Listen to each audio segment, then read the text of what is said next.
Hello, everybody. This is Arjun Aurora. I am the founder and managing partner of Valence Advisory. We support funds and founders and help accelerate their efforts with people, strategy, and capital. And now off to John Lowe. Hi, I'm John Lowe. I work with Arjun at Valence Advisory as the lead on executive coaching and communications coaching. But enough about us. Today's guest is Mike Edelhart. I will not spoil the introduction. I'll allow him to introduce a bit about himself and what he's up to today. Sure, thanks. Happy to be here. So I am the managing partner of a set of cooperative, very early stage venture funds.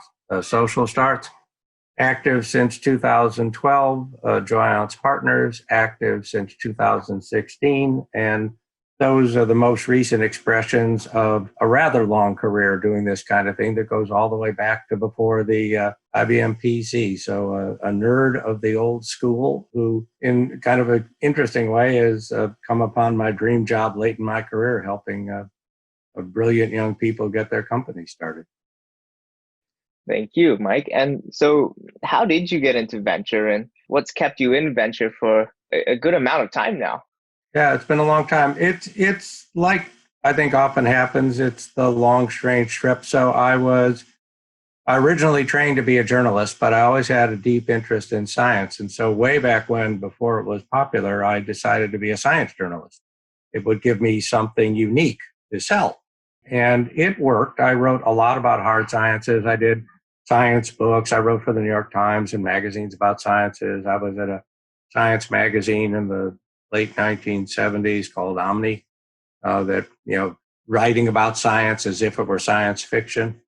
And then when computing happened, there were very few people who knew much about computers, who knew anything about media. And Bill Ziff found me, and I wound up being a senior member of the founding team at PC Magazine, and then at the other Ziff publications. And we came to the conclusion that to do good journalism about something as new as PCs were back then, we had to do product testing. We couldn't just say, here's a word processor. We had to say, the parameters of a word processor go from A to X, and we have tested A to X, and we're showing you the results so you can now actually make a decision about what you want to do here. And so we wound up in the product testing business. And I had a fundamental hand in setting up those labs and operating those labs. And because we had the biggest labs, we wound up being the authors of the standard benchmarks and all that. So it just sort of kept going deeper and deeper. And by the end of that decade, I learned a lot about what worked and what didn't in technology, how things actually percolated through business and society. And at the very beginning of the 1990s, the Ziff family decided to sell the business. They wound up selling it to Masayoshi-san at SoftBank. And 5 minutes after we got there, Son-san, who's quite dramatic in the way he can react to incoming stimuli, seeing the emergence of the internet, said, oh my word, this is a much better business than what we thought we were doing. Stop everything and start pounding all of our money into the internet. And so we did. We did something like 36 very early stage investments in first generation internet companies in one summer. I wound up sitting on boards and evaluating companies, and I've been doing that for a living ever since. And it's really kind of natural because it's sitting up in a chair, having a structured conversation, trying to get people to take your phone calls, listen to you, believe you can help them. It's in some ways very journalistic. The pay is better. And that's interesting that you share your experience in having a solid methodology in evaluating products, because, I mean, just if we were to go to your LinkedIn profile, Mike, or to the website on Joyance or the Social Starts website, it's not an immediate connection one can draw between your experience at PC Mag evaluating products and how that has enriched a lot of your diligence on promising startups, even today, which the products and their services might take a different face, but perhaps the underlying structure essentially still holds. Yeah, we're different quite consciously and have been since the beginning from most venture funds. And there are a couple of reasons for that. One is that Bill Losey, the founding partner, and I'm 68 years old right now, and I was in my late 50s when we really started this. So we had the sense that two old techie white guys are not going to, if I was 27 years old and I just sold my company to Facebook, I believe that just my friends represent a key population of entrepreneurs and I'll meet them just because we're hanging out together. We felt like if we weren't activists about finding deal flow, we wouldn't find any deal flow, that if the strongest companies wouldn't find their way to us. The second is that one of the things I did when I was a journalist is work with Sir John Templeton on his autobiography. And Templeton is one of the gods of traditional Graham Wall Street investing. And one of the things that Graham investing says is that if everybody is going to the left, there's no opportunity to the left because it's too crowded. You can't fight your way through extraordinary popular delusions and the madness of crowds. And so you go to the right, even if the right doesn't look like the greater opportunity, it's actually because it's available to you, a greater opportunity. And this is how Warren Buffett and many super successful long-term investors approach things. And so when we started this, we said we got to do something that gets us deal flow. So when we can't wait, if we go into the A round, we're just going to be the 87th fund in line, Sequoia, Excel. All these folks are bigger, more experienced, better known, no hope. So, but what if we're in front of them? What if we get to know the companies they're in love with before they ever met them? What if we are present at the creation of companies? Can we do that? And if so, how? And we have this background in very early structured product testing and Graham, and we're like, well, if they go left and we go right, what do we have to do? What do we have to know to be effective in front of them? Why aren't they all going early? And the reason we felt that they weren't going early is they all felt, the VC community felt, what's the point? If you go to the very beginning, one, you can't find the company. They're just two guys, two gals in a room somewhere. If you can find them, there's nothing to analyze. And if you can analyze them, you can't put a big enough check to work to make any difference. So it's a useless exercise, so we're not going to do it. And we just began taking it apart. Is that really true? Could we not do it? Is it impossible to get in early and do something other than guess? And we came to the conclusion that we could develop a method that might work, and we started applying it to the funds. And it's proven that it does work. So we've been very successful at finding these companies and at analyzing them intensely and at finding a set of companies really early that turn out to be valuable. And now the funds are beginning to get bigger and folks are beginning to pay more attention because they're seeing that, wait, what are they doing? How did that work? But that's really where it started. If we didn't find a way to get deal flow through hard work, we didn't think we were going to have any. Thank you. And it's an incredibly long, a longer feedback cycle to validate or invalidate your hypothesis of what's going to work, isn't it? Kind of. I mean, it is and it isn't. I mean, obviously, if we're the very first money, and we literally wrote the first check to Pinterest and the first check to Box and the first check to all these companies of value, and it takes them 10 years to exit, then it says on paper, it takes our investors 10 years to get their money back, and we don't really know if we're right. We go 10 years from now. But that's not really the case because, one, we can start to see signals. So again, we're a little data obsessed. So there's a universe of companies that are worth $1 billion. That's a fact. All those companies were started at some point and they were worth nothing. They were two people in a garage with a dream. Between a dream and $1 billion, are there any patterns among those companies at all? Do they have anything in common with one another? Do they have any signals or indications that turn out not to be present in the companies that are worth $30 million? And actually, there are, we think. And so one of the things we can do is start looking very early at those early patterns and increase our stake in the companies that are showing those early patterns. We may not be right, but probabilistically, we're more likely to be right. And so that's a good thing. And the other thing that's possible doing this approach is what we call 3 to 5 and 3 to 5, which means from the middle of the portfolio, company doing well, but not great. But we were in on single digits, and a 30 million exit is terrific. And so we can happily participate in those kinds of exits to begin getting money back to our investors much earlier than 10 years. And through secondaries, hyper interested B and C round investors, we could sell our shares back to them. There are lots of different ways we can theoretically begin to make our investors' positions liquid without just sitting there passively and waiting to see how it all comes out. Well, and what a long journey. And my understanding is you're now on to Fund 5 with Social Starts. Yeah. Social Yeah, Starts 2. we are. We're on to Fund 5 on Social Starts and Fund 7 overall because we have two funds. Families. And, there's probably a couple of interesting stories in that. I mean, one is we started incredibly small, 4 million.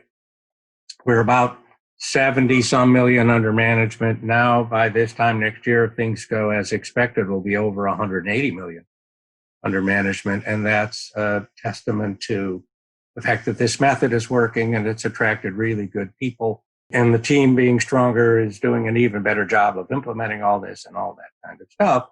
But also because we recognized the sort of explosive nature of health several years ago.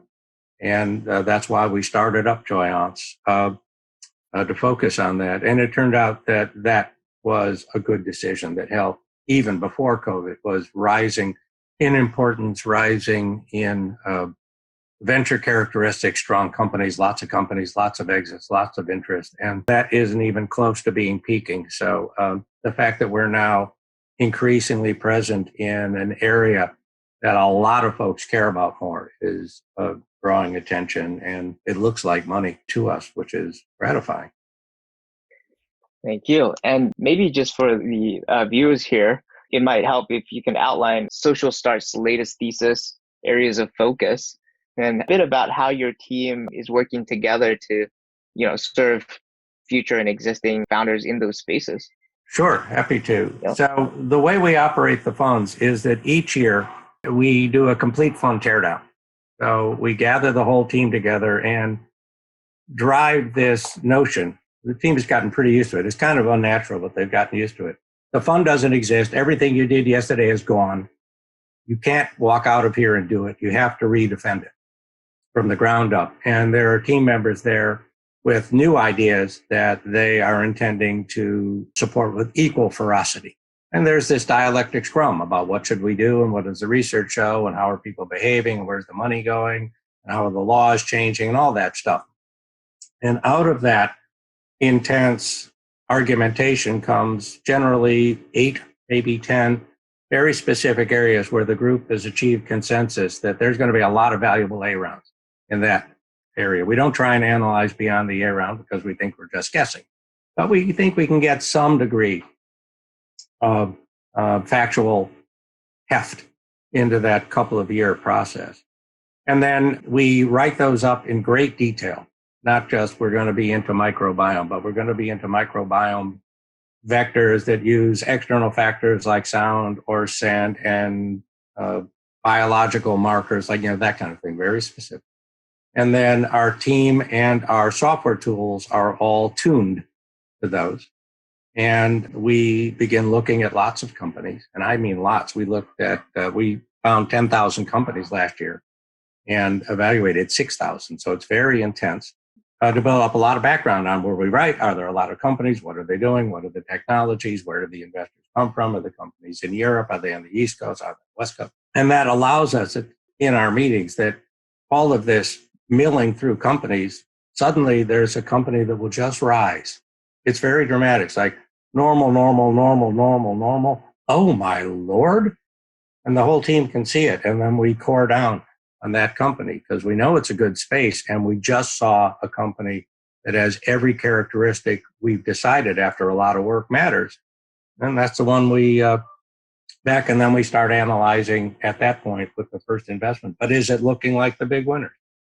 Our role is to be helpful. We don't take board seats. We say we're trying to be the fund we wished we had when we were younger, doing what they're doing now. We're experienced, pretty scientific, well-connected, not a pain in the butt. So we define helpful as responsive. We talk a lot to the companies. It's basically a dialectic. And try and understand what they say they want and understand why they want it, and then do everything we can to bring it to them, whether that's deep scientific support. We've helped with clinical trial protocols or connections to companies or recruiting or meeting other funds or whatever it is. We believe that a truth-based, trust-based, we really mean it. How could we help your relationship between us and the leaders of the company is the essential. We're much more likely to get more money into a company where the founders actually like us than we are into a company where the documents say we have a right to it. So we work really in those relationships. Wow, amazing. And maybe, I mean, it'd be a good opportunity to tell more about the kind of team you have behind this venture fund to actually carry out that immense workload. I mean, just an example, reviewing 6,000 of 10,000 companies is no small undertaking. No, it's not. And our team knows it when they get involved. But it's important to note that of those 6,000, almost all of them were one conversation. Almost all of them were, this company does not have what we're looking for. So fewer than 20% of those 6,000 ever got to the second conversation. Our investment rate is sub 1%. So we're very, very picky about what we give money to. But the 5,900 other conversations allowed us to know this company is different. And if we didn't have them, we couldn't know it was different. So it's not as if we're doing full diligence on 6,000 companies. We're doing full diligence on maybe 600 companies. Still a lot of work, but we're coring down on those based on all of that background. We have 21 folks on the team, 16 of them full-time, which is more than a small fund like ours would generally have. And that includes 3 PhDs in biological sciences, a medical doctor, a full-time data scientist, full-time analyst and software lead. I like to say 20s, 30s, 40s, 50s, and 60s, Japanese, Chinese, American, Swiss, English, German, all over the place. So all over the world, Singapore. So we're where the companies are. And our team likes digging in on all these companies, finds the exploration interesting. So many of them come from academic backgrounds. And from an academic background, this is the same thing as 1,000 petri dishes. You can't know which of the solutions will work if you don't have 1,000 solutions. If you don't have solutions that don't work, you can't know that the petri dishes that do work are actually doing anything. And so it's just classic experimentation.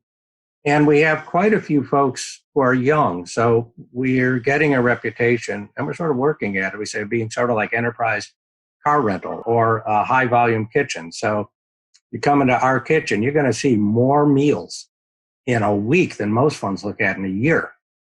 And so if you're with us for a couple of years, you are going to have dog years of venture experience. And so folks with interesting backgrounds sometimes join us for that reason. It's a great place to get your career started. We're meritocratic.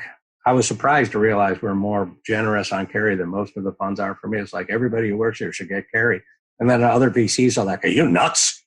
I firmly believe, how could we say everybody's doing this together, but some pigs are more equal than others? It just didn't make any sense. So we're able to get folks together to do that. And we've had folks, blow through here in 2 years and then go off and found their own funds or come here for a couple of years and go off and be corporate VCs or whatever. And we think that's great because it just expands our network. In terms of how we run it, we have a team all over the world, so it's virtual. We do a lot of conference calls, a lot of verbal interaction. And the key thing for us in that is what we call radical honesty. Our team actually needs to trust one another, and we say out loud, love one another enough that they are willing to tell each other the truth with love. Not that I am down on you, John, but the argument you just made, not so much. I'm going to dismantle your argument because I love you, and we both want to do the right thing, and we both want to win. And we work really hard to get that kind of spirit in the team so that we're actually looking for the truth together and telling each other what we think and minimizing that, people are polite, then the phone call's over, and then they start telling each other what they really thought and should have said. Bringing in a bit of the journalist practice or the pure journalist practice into the organization, in a sense. Yeah, I guess, but it just maybe just pure logic too. In other words, we're looking for truth, our definition of truth. If our definition of truth is reached, then we're going to see the effects we're looking for. And everybody on the team kind of has to be up for that. And it's a lot of work, but we approach it with joy. It's, the hardest working band in show business kind of thing. And that's kind of fun. It's a real high for this group in these partner meetings to go, we just saw the future. When we first saw Lambda School, just to give a particular, we're looking at all these companies. We're looking at all these companies that are talking about how you can get educated and you don't have to pay for it, and new ideas in education, and they're all interesting. And then we come across this company that not only is doing all of that, but solves the big problem, which is how does he actually get paid? He's trained the students and he's taking their future income, but their future income is in the future. And he paid for all this stuff now. That's a big problem. And in comes Austin with, I've turned their future income into a derivative, and I have investors who are making a market for me in their future income, so I get paid now. And our reaction was just, oh my God, that guy is simply smarter than anybody else doing that. That is a fundamentally better business model than anybody else doing that. There was just simply no question. That was a little view of the future. And now we're seeing ISA starting to spread out all over. You got four-year colleges talking about funding students that way as opposed to student loans. And I think genuinely, Austin was the first guy to have that idea and bring it to practical fruition. And we were able to see there and be that. And that's pretty cool. And we'll do well, I think, on the investment, but doing well, that's just a pretty cool experience. Thank you. And just because we're almost teeing up in terms of time, one of the things, in my limited 34 years of life experience, what I've often seen during economic crises or, global instability is when a group of people have the right incentives, often a new generation of innovators come up and see things others don't. And have you observed any of that pop effect within your own team at Joyance and Social Starts? And if you could share a few of that, hope it might be a nice inspirational way to end this interview. Yeah, happy to. Well, we've talked about it a lot. I'm so old. I wasn't around for, the stock market crash in the 30s, but even Carter stagflation and all that kind of stuff, and the 80s and the 90s. And historically, downturns are great times for startups.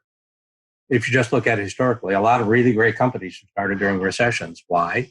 Because big companies are wide open to new things during recessions, and times are great. It's like, we don't got to change nothing around here. Everything's fine. When markets get tight, you have to try and think of new ways. And so there's an openness there. And also people's behavior tends to change. We have to economize. We have to do things differently. We want a restaurant experience at home, whatever. And so startups can really get going during the downtimes. Now, this current one with this sort of full economy faceplant worldwide, nothing quite like that has ever happened, at least not in my life. We seem to be seeing the same effect. And a couple of folks, I think highly of, have talked about COVID as an accelerant. It's dragging the future forward. So changes that might have happened over 10 years are happening right now, this year. And alterations in behavior that folks might have, I tried it, I told them, they're changing right now. And so when you have radical changes in behavior and radical changes in business environment, huge opportunity for entrepreneurs. So in the fund, we're talking about this as an historic summer of opportunity. The world is going to be different. The opportunities are huge. The market is sort of perturbated, so prices are likely to be low. And I wouldn't be surprised if the greatest companies our funds have come out of this summer. Wow. Yeah. Oh, well, we're excited for that time to tell. Yeah, I want to be around to see it. Okay. Well, I think that's a good place to leave it, Mike. Thank you so much.